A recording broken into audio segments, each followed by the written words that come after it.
The woman had simply jumped into what looked like an ordinary pit. The moment she landed, she suddenly sensed something was off. This wasn't just any pit at all. It was clearly a massive footprint. But what was strange was this. What kind of terrifying creature could possibly leave such an enormous footprint? To uncover the secret behind the footprint, the woman immediately assembled a team and took to the skies in a helicopter to search. However, they flew for a full 3 hours without ever finding any trace of the beast. With such a massive creature, where on earth could it be hiding? To find clues faster, the woman decided to seek help from an archaeology professor. More than a decade ago, this professor had studied these types of giant creatures, but back then, everyone thought he was delusional, and they even had him committed to a mental institution for a while. Only now, when they discovered new evidence related to the giant beast, did they finally realize the professor's words hadn't been completely groundless after all. They then brought the professor to the area where the giant beast had vanished. Drawing on years of experience dealing with nature, the professor immediately sensed something was wrong with the local soil's smell the moment he set foot on the ground. When the woman saw that the professor seemed to have discovered something,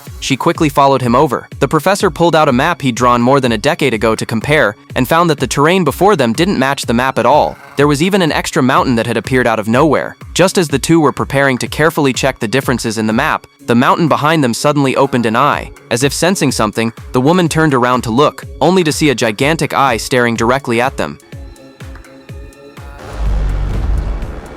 The two of them froze in place with looks of complete disbelief on their faces, watching helplessly as the nearby mountain peak slowly revealed the outline of a giant creature right before their very eyes. The group didn't dare waste a single moment and immediately rushed to the helicopter to evacuate. Compared to the giant beast, the helicopter wasn't even as big as one of its feet. Fortunately, the giant beast didn't launch an attack, so they were able to escape safely by sheer luck. This movie is called Troll.